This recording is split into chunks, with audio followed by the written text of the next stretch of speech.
listening to Managing Leadership Anxiety, Yours and Theirs, a podcast offered in partnership with Missio Alliance. Each episode, we discuss internal and relational pressures, how they block effective leadership, and how we can move through them to a greater health. And now your host, Steve Cuss.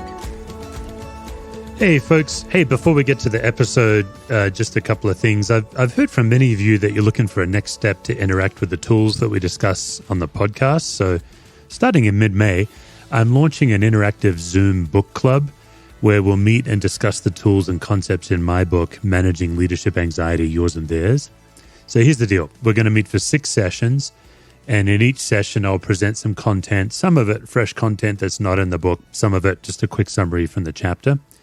And then I'm actually going to put you all in virtual Zoom rooms with just a few other folks where you'll have an opportunity to chat through the questions and some tools. And then also in each session, I'll be available for Q&A. We're going to set up a private discussion group during the week so you can interact with the materials during the week as well. I'm trying to keep it as affordable as I can. So $48 gets you access to the 6 sessions. The private group will also put a book in the mail to you. And then also for those interested, we have a really nice high-end journal that you can buy if you want it.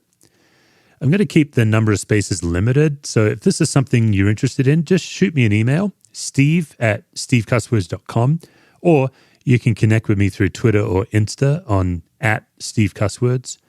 And then my website should have a registration link as well if you want to go there. Okay, on to today's episode, which actually launches a new era in the MLA podcast. The fact is, I think we all know this to be true deep in our bones. Everybody benefits when they have at least one more Aussie in their life. That's just a fact, right? So out of that moral conviction, out of that deep place, I'm excited to announce that we're moving as of today into our exclusive Aussie season of the MLA podcast. We've got some amazing guests coming up. Next week, we have the irrepressible Christine Kane. I had so much fun talking to Christine, and I learned so much listening to her. She's my guest next week. Also, Deb and Alan Hirsch will be on the show. The good Dr. Wes Beavis, who focuses and specializes in ministry burnout. And we're also reaching out to my old youth ministers from my long-dead youth, Mark and Karen Wilson. They had a profound impact on me. They're a lot of the reason I'm in ministry today. So each week, a different Aussie on the MLA show. Today's guest is an Aussie specialist, not only specializing in being an Aussie, but specializing in leadership anxiety. It's Dr. Jenny Brown. Jenny is the founder and the leader of the Family Systems Institute in Sydney, Australia, about 3,000 miles from where I grew up. Jenny is a Bowen Systems Theory expert. Her PhD applies systems theory to parenting. She focuses on equipping parents to help their loved ones battle mental health issues. Jenny is the author of this phenomenal book, Growing Yourself Up. I had the opportunity to read it a while ago. And listen, I always encourage people to dig deeper into systems theory because everyone who writes about it just comes at it from a different angle. And boy, Jenny's angle in Growing Yourself Up is amazing. She's filtering systems theory through the lens of life transitions, looking at childhood stage, teenage, getting married, having a kid. It's so good. Jenny also recently edited and co-wrote the Bowen Family Systems Theory and Christian Ministry. So both of those are available. I started my chat with Jenny by just asking how she first stumbled onto systems theory. Well, I agree with that word stumbling, Steve. I was living in New York, in the broader New York City area with my husband and 2 young children, an Australian in New York. My husband's work took us there back in 1990 and for a few years beyond. And I was looking for a postgraduate program to extend past my master's, to build on my family therapy interests that I had been committed to in Australia previously. And I found a center that was cohesive in the model it taught, was Bowen theory. I had never been taught it in all of my family therapy training in Australia, but I chose a center to do an extended postgrad learning program that happened to be Bowen Theory. Our main text was Family Evaluation, Michael Kerr, and it resonated with me like nothing else that I had ever read in my family therapy training. I'm social work background, family therapist, couple and family therapist, and it made sense of my clients, but probably more importantly of me and my own life, which was ripe for being open to a new way of thinking. Yeah, that's great. What in your life was happening that made you so ripe for this? Well, one, I was on the other side of the world to my family. So that raises some challenges and anxieties and less resources around as a youngish marriage and young children. Also, my mother had died when I was just entering adult life, and my father was becoming very unwell while I was living in New York, and he actually died when I was doing the program. So these key acute events get your attention. And it really got my attention because I started to look at how much I had used distance and borrowed strong self to manage the loss of my mother at an early stage. So I had a theory to make sense of how our family dealt with a really challenging event that was over a decade prior to my studying Bowen Theory, but then with the death of my other parent, I was floundering. My pretend self wasn't holding up so well. And I was really ripe for looking at myself differently. Yeah, that's great, Jenny. You mentioned a few of Bowen's themes. One is the distancing and cutoff, which of course then enmeshment comes into play. But the other one you're really exploring with us right now is family of origin. Could you maybe talk to us? Our primary audience are leaders who are people of faith. Why is family of origin work so important for healthy leaders? Well, it's something I don't think, Steve, you can just easily sell to people. I think you have to come upon the relevance of it somehow. If you are struggling with a leadership situation and you have a coach or you're in a training program that helps you make the bridge to what is it that I brought out of my particular position in the triangles of my family that makes sense of how I keep doing this in leadership now. There has to be a logical bridge, I think, for people. Although I established a training center in Bowen Theory here in Sydney, Australia, and people sign up to look at family of origin without coming to it through their own pain. So I wouldn't rule that out, that people can just launch in and try it if they're up for it and see if it's relevant. But I do think that it's helpful for people to have a bridge that is going into exploring family of origin, the facts of family of origin, not the fantasies about our family of origin, and begin with a particular research question. How is this relevant to my leadership complexities right now? I think that really energizes the work. That's good. And you mentioned in that conversation about triangles, the triangles in your family and how that affects your work. Maybe you could just help our listeners understand what triangles are in family systems theory. Sure.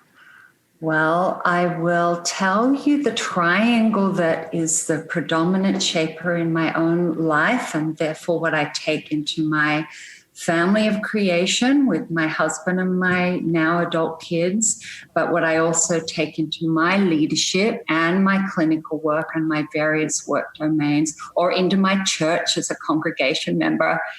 The primary triangle is the one that we have with our parents. Even if our parents were separated or a parent was not terribly involved, their distance feeds an intensity with the more present parent. So it's very powerful in shaping our experience of our formative relationships.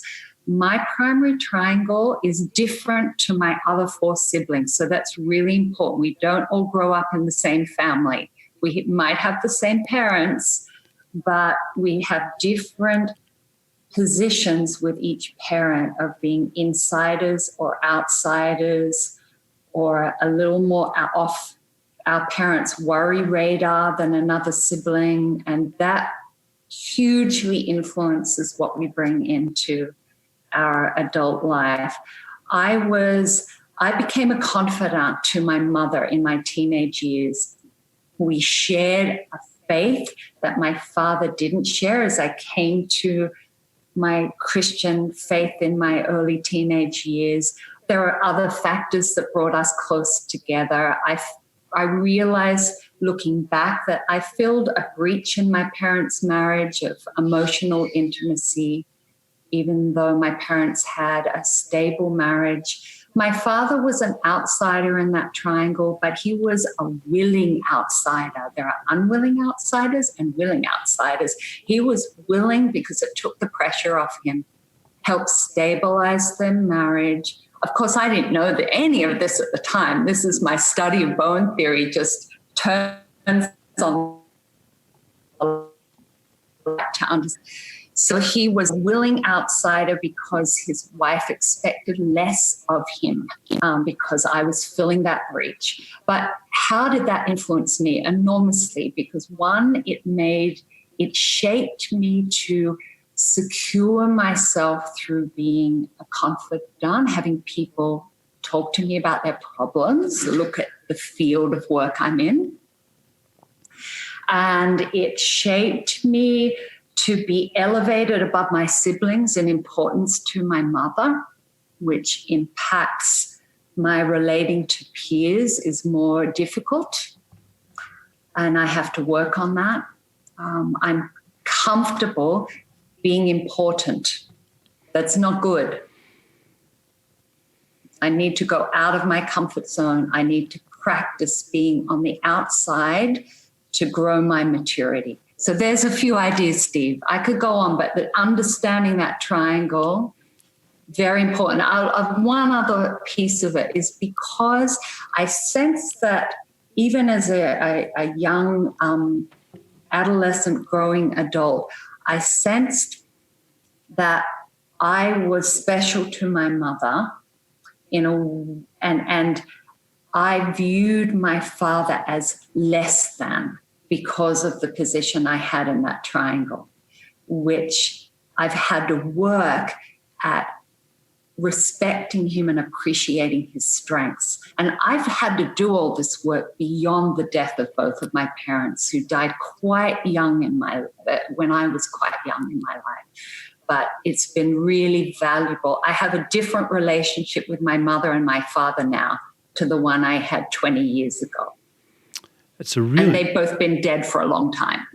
Yeah, that's a really provocative and poignant, and I think a really hopeful statement you just made for people who are trying to make peace with, especially for so many people who they want to love their parents or they're carrying some challenge, but you're really giving a way to make peace with your parents and your upbringing. I guess I should say really your upbringing. Because I think what systems theory gives us is a way to look back at that without blame. It actually builds your empathy. Yeah, indeed. I agree with that, Steve. You see your parents as human beings with the struggles and insecurities they brought from their own families, stumbling their way along, making mistakes along the way, some that deserve to have us have an opinion that was irresponsible, but that's different to judgment and lack of empathy for the big picture that makes sense of people's failings. All right, so where are you in the birth order in your family? I am the second eldest, and I have an older sister 2 younger sisters down from me, and a baby brother at number 5. So that's another aspect of Bowen theory is Bowen has us pay attention to birth order and how that shapes the way we see the world. What would you like to tell us about that? Well, first I'd like to say, because I train people in Bowen theory, and one of the common errors people make is they take an idea from Bowen theory, which is a systems theory. They take the idea and they turn it into a linear cause and effect. So that I'm a second eldest, that means that has caused me to be such and such. And it's not as simple as that. It's so complicated because as I described earlier, understanding, in many ways, I became by default like an oldest distanced in the intensity of what was going on around that. A lot of that was triggered by my mother's cancer. I stepped into her position.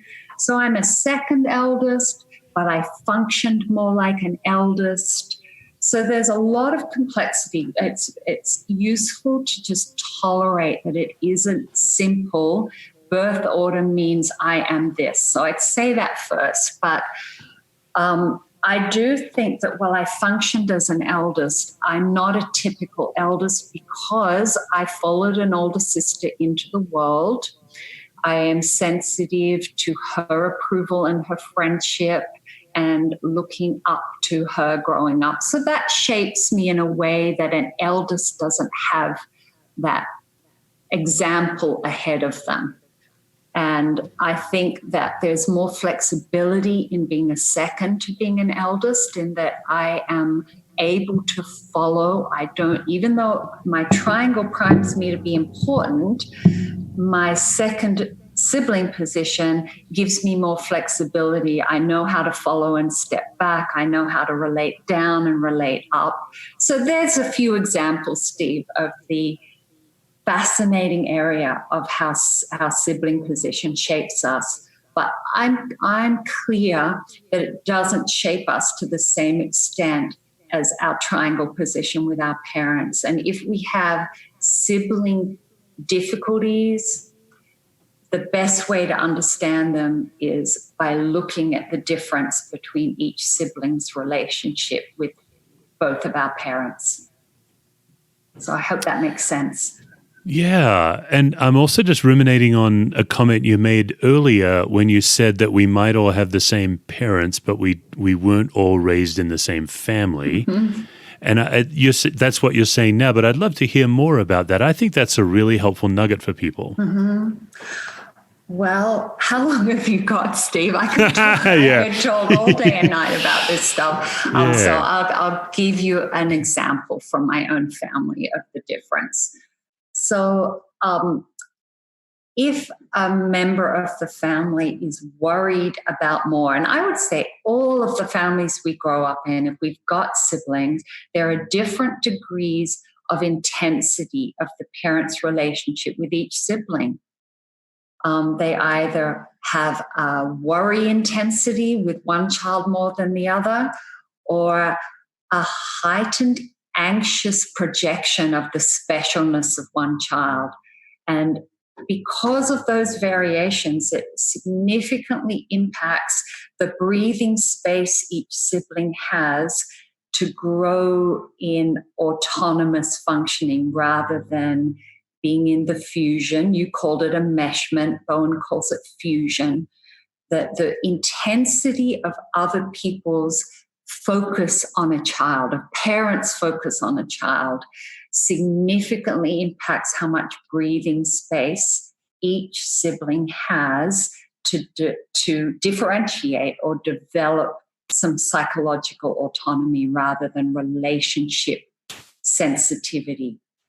None of us are completely free, by the way, of relationship reactivity, but there are variations with every sibling because a parent, and you know if you're parents, that I have a different relationship with each of my children. I know which one can trigger might worry a little bit faster than the other, and how that has played out over the years. So these are some of the things to appreciate about the difference of every child's experience growing up. And I think the gift you're also giving us, Jenny, is you're definitely helping us pay attention and observe our own family dynamics like a sociologist. But, I think that's one of the gifts of systems. But what I also appreciate is you're speaking in present tense. It's not as if you've graduated past these proclivities. It's just that your awareness of them loosens their power over you, I think. Yes, awareness is very useful because it takes you out of trying to change others. You understand the depth of what has shaped them and respect that. That's not something that techniques can simply offer a self. So yes, I agree with that. But I would say that it's more than awareness. I think with awareness, it opens up different choices to make about what we do and don't do in our relationships. And that's where growth can really occur. Awareness is part of it, but making different choices based on that awareness about self in our systems is where the steps of growth and change occur. Slow, gradual steps, but I think that they're quite profound. I'm sure many of your listeners will identify with that, how a small, different, more mature choice in a relationship system opens up quite a different way of experiencing self in the world. Well, and you use the word differentiation, but you're certainly talking about it now. As I teach this, I find my students struggle the most with what differentiation is. So I'm always interested in asking someone who's had training how you would define differentiation. Oh, it's a slippery concept, that differentiation of self. It's an important one. It's been called the cornerstone concept of Bowen's. Yeah, Roberta Gilbert, Yeah, 8 theoretical principles. So I can define it intellectually. That's easy. Defining the subtlety and nuances of it is hard. And so I'm going to do both. Defining it as a simple intellectual statement is the capacity to be genuine, functioning for self individual while in genuine contact with important others. That would be my definition. But you notice I put in the word genuine. And I've done that for a reason, because I'm so aware of pretend differentiation or borrowed maturity, which you're probably aware, Steve. I've written about that early in my book, Growing Yourself Up, because I know that it's easy to kid ourselves that we're more mature, more able to hold an I position when in contact with other people. Whereas that I position and that strength and confidence can so easily be in reaction to another person's uncertainty. So we can borrow our strength through another person's weakness in reaction to that, or we can borrow our calm through another person's fear. So what does it really look like to be genuinely representing ourselves rather than being the chameleon who shapes ourselves according to our reaction to another? That's where it gets slippery. Well, I think I've asked this question of maybe 6 or 8 guests who have some kind of Bowen training. It just occurred to me, Jenny, I know that you're friends with Robert Creech. And he was on the show and gave a different... I only got to meet Robert last year. I have read some of his material over the years, his articles, but he released a fine book last year on Bowen theory as a map for ministry. And he was a guest speaker here in Sydney, Australia, at a Systems in Ministry symposium that our centre ran. And it was really good to get to know him and his wife. And I enjoyed our shared learning very much. Well, and I feel I should take credit for all the food choices he made while he was there. I was telling him what he needs to eat when he heads home. But you're the first person who's used the word chameleon. I think that's really helpful, that we tend to change our color when we're not differentiated rather than being our full self. You've also used the phrase before, our pretend self. Mm-hmm. I imagine those two ideas are related. Sure. And Bowen called it pseudo-self. Yeah. I've thrown in pretend self to help it be accessible to people. And I'll tell you, Steve, how I can be a pretend self without realizing it. And I think this is a common trap where I can appear to be more mature than I actually am. So when people in my family get anxious and worried about things, I immediately step into being the calm and logical person. So that would look like I'm more mature because I'm not apparently anxious. I'm clear thinking. I'm mostly clear thinking about what I think others can do to solve their problems. So I'm actually overfunctioning. But that appearance of calm is pretend because it's my sensitivity to another's distress and not allowing them to be in their own distress, come alongside them and allow them to find their way through it without me loaning them my apparent or chameleon-like calm. So that's something I've learned of the nuance of pretend differentiation. And for people like me, and I meet a lot of people in the helping professions and in pastoral care who are like that in response to people in distress, one of the most useful things in growing more differentiation, so more genuine representation of self, is that I need to make way for some of my anxieties to emerge, my vulnerabilities to emerge, rather than completely ignore them to respond to another person's anxiety. It's complex, isn't it?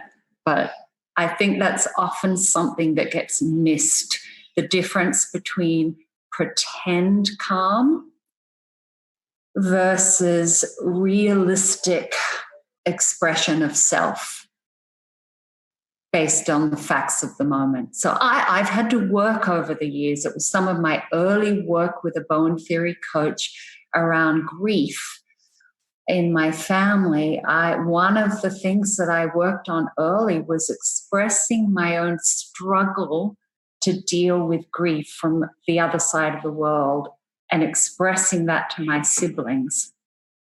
And because I'm more comfortable being the one who other people come to with their distress, it was almost like an out-of-body experience being vulnerable with my sibling group.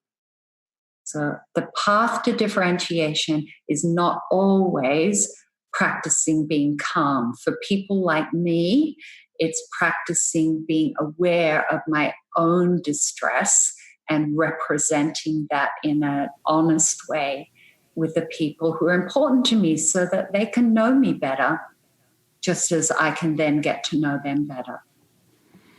I mean, I think you just really struck a nerve. I know just listening to you lay out what I would describe as this pseudo-differentiation, it makes me want to kick the tables over because it's so accurate, particularly for caregivers. I remember when I was on the code team as a chaplain, I would have to rush to a room if somebody's heart stopped.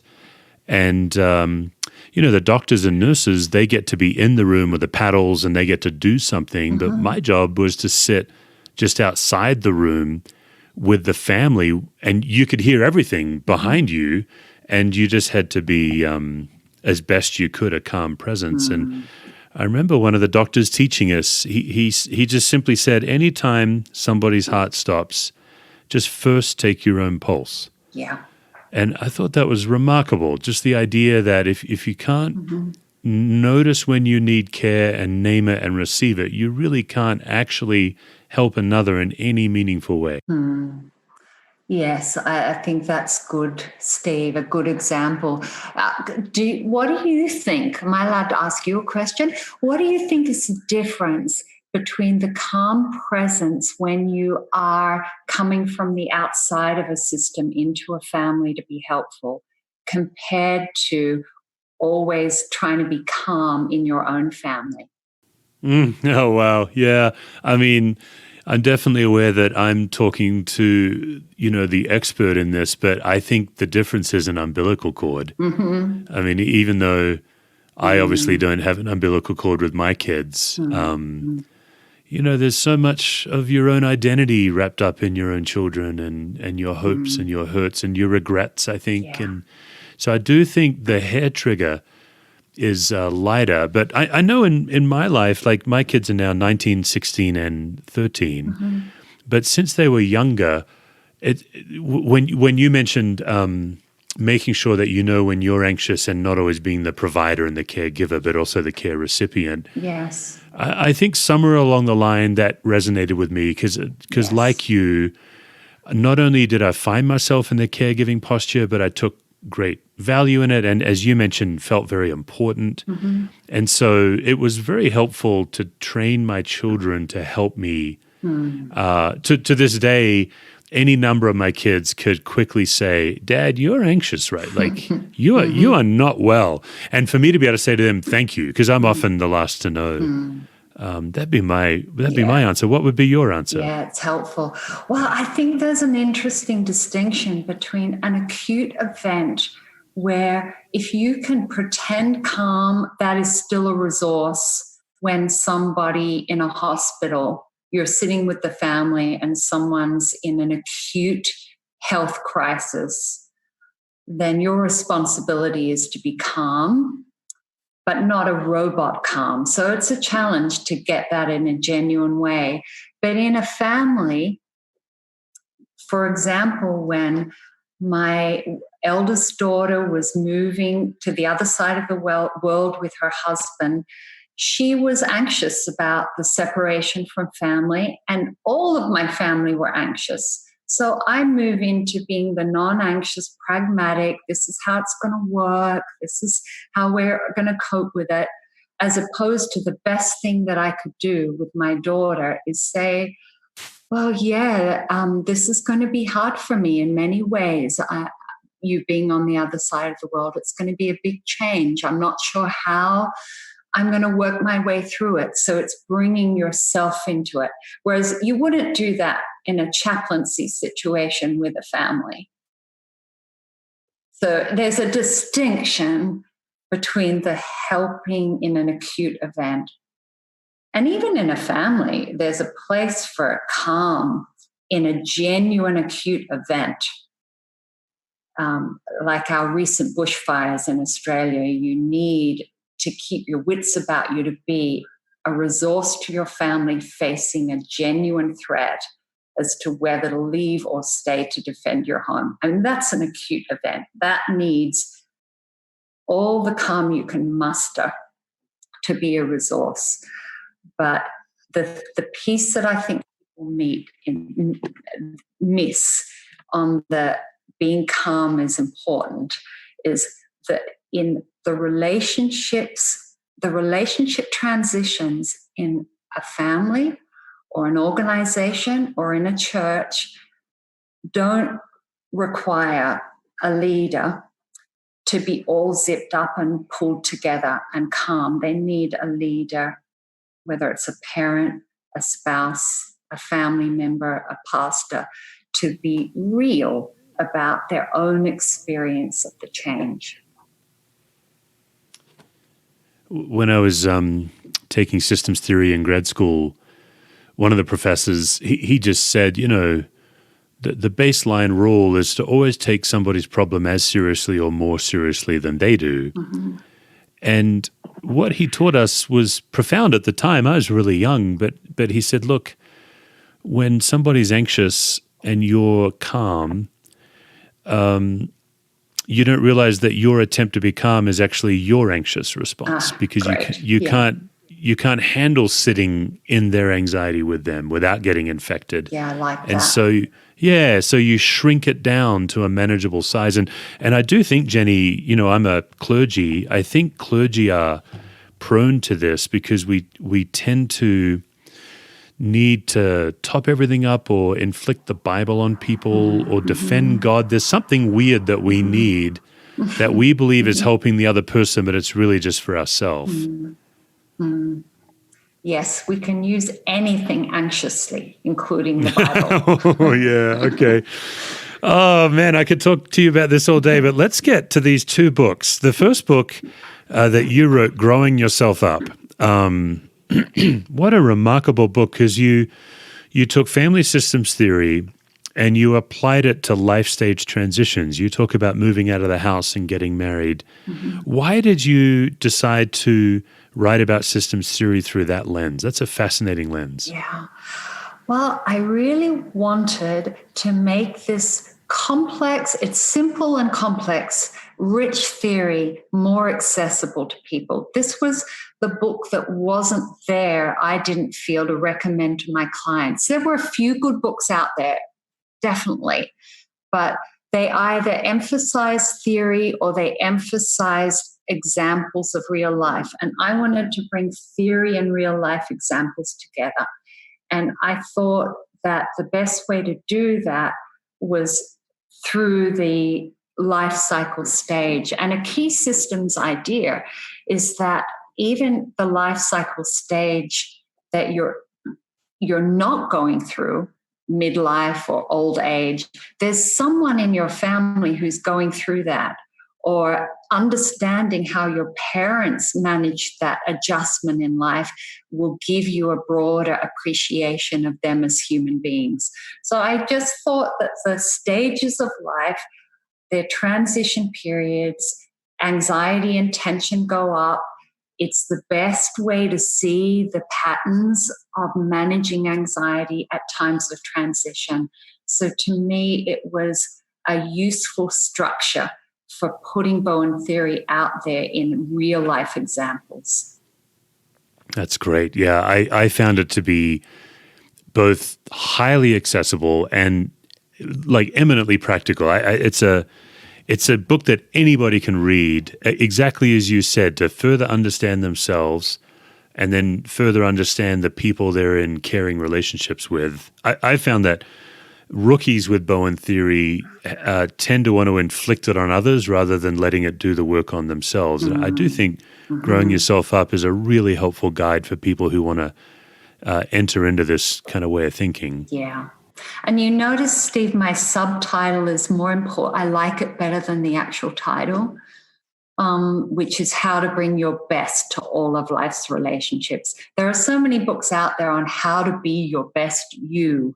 And in this individualistic society, it's just the kind of flag waving of individual well-being and being all that you can be successfully. And I didn't want a book that sounded like it was promoting individualism. So there's no point in working on self, in my view, if it isn't to contribute to helping others be their best. Well, yeah, that's right. These other books are simply bolstering the very pretend self that you're encouraging us to shed. So then just last October, you were the editor and the contributor to Bowen Family Systems Theory and Christian Ministry.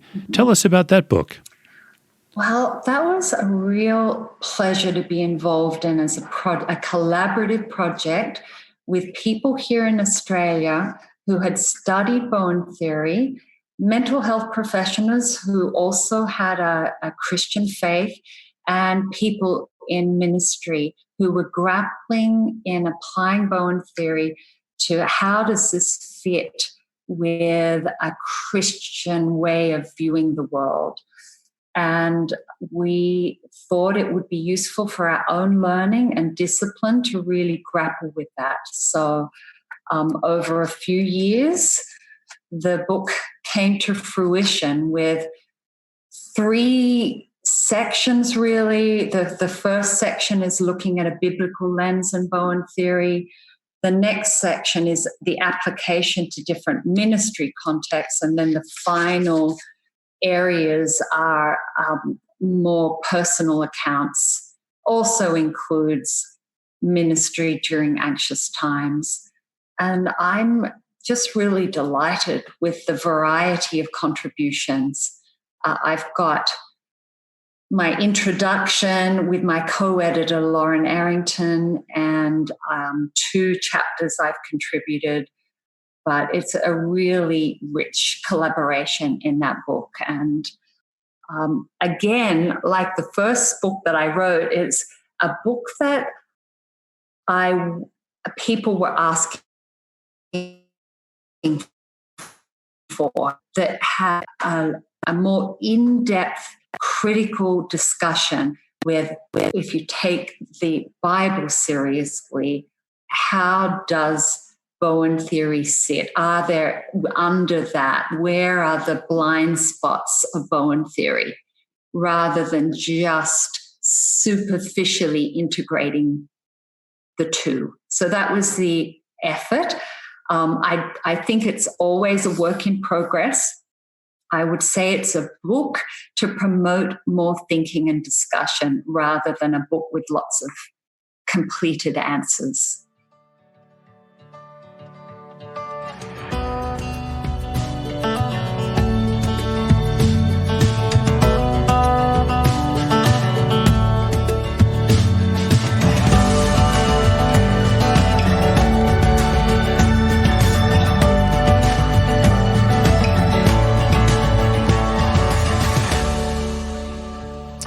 Hey, friends.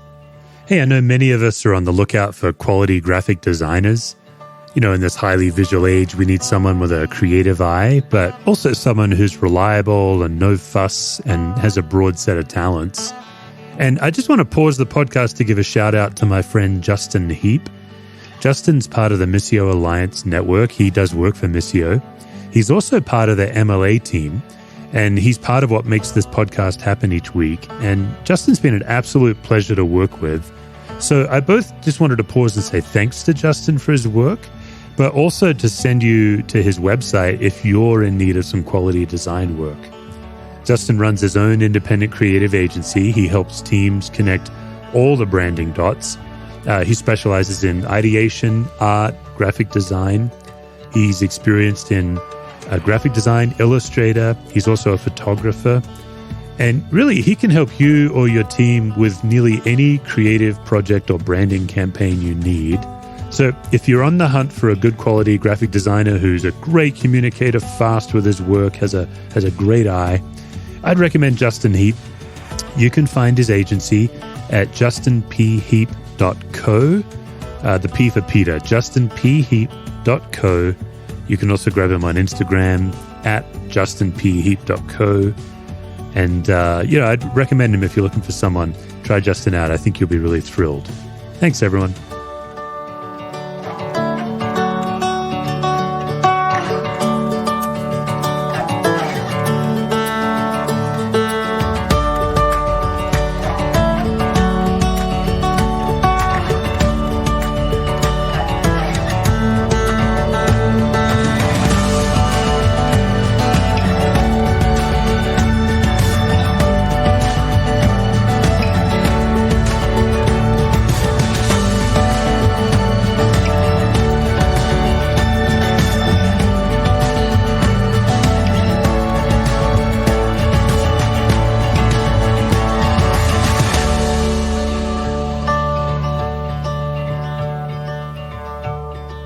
Jenny, if you are ready to brace yourself, we will inflict upon you the gauntlet of anxiety questions. If you had to choose between a spinning mind, a racing heart, and a tightening gut, or clenched shoulders, where would you say you first notice anxiety in you? It would be the spinning mind. I see it because I'm an overfunctioner. I'm overthinking way too many things, some of them that don't belong with me. Okay. Yeah, very good. I wonder if you'd be willing just to name a couple of leadership situations that generate anxiety in your life. Like you just know these are the things that get me worked up where I have to do my own work on myself. Mm-hmm. Again, they fit to my default position of being an overfunctioner, Steve. So that I get triggered with anxiety if somebody has said that they will do something and I see no evidence of it. And I become quickly anxious about, do I need to help them more? Or I can become critical of the other person, which is really messes up leadership situations. And I need to watch that one very carefully. And if a person has said they do something and they're not doing it, it may well be a signal that they have agreed to something to please me without really thinking through if they are able to do that or not. So it's part of my process that I can get caught in as a leader. It's not very pretty. No. Work on that one. Yeah, good. I also think a great source of anxiety for any leader is making a mistake in public, because for most leaders, most of our mistakes are public. Would you be willing to share a time you made a mistake and how you recovered from it? Yes.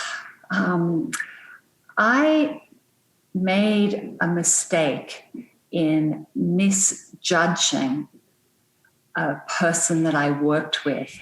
I saw evidences of things that I thought told me I couldn't trust them, with certain issues around taking client work.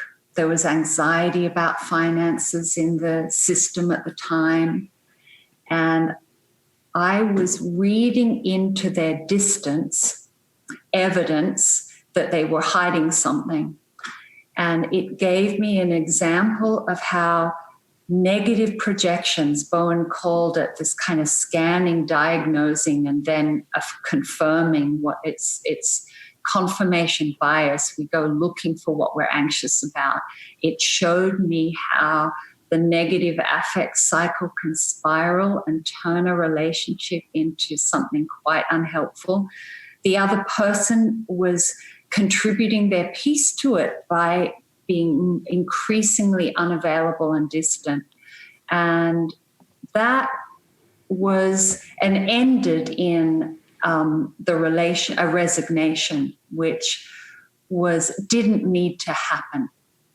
And if I had managed myself differently. And so people may not have seen what went into my failure of leadership, but they saw the outworking of it, which was unhelpful. So I share that one with you. And the way that I've addressed that is sitting down one-on-one and talking through each of our experiences of that process at the time. And this happened prior to the resignation. That came later. So it wasn't a messy resignation. It was a thoughtful one. But I listened to the other. They listened to me. And we worked out. We both had Bowen theory to help us work out, how did we get into this? How did this get to such a place when we both actually respect each other so much? So I'm glad to say that the relationship collegially is still there, and one that has been a good learning experience for me, growing up experience for me, and very useful indeed. That's a wonderful example. I'm just going to cut to the last question, Jenny. When in your life do you feel most fully loved?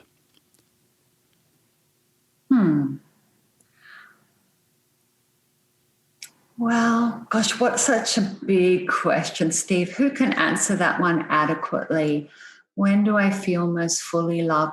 I think in any situation where I just am humbled by the gifts to me that I don't deserve. This can sound heretical to Christians, but stumbling across Bowen theory, an act of grace. As a Christian, I thank God for the blessing of that. Now, that comes under any experience of God's grace.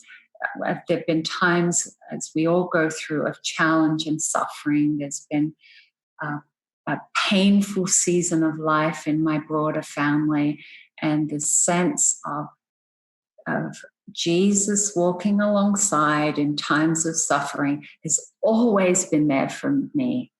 And I see that. So that's the sense of being truly loved undeservedly, is where I feel most fully loved. And then seeing all the side effects of grace in my marriage, my husband's forbearance of all of my overfunctioning and annoying, being zipped up, calm person over the years and loving me all the same. They're extensions of that grace.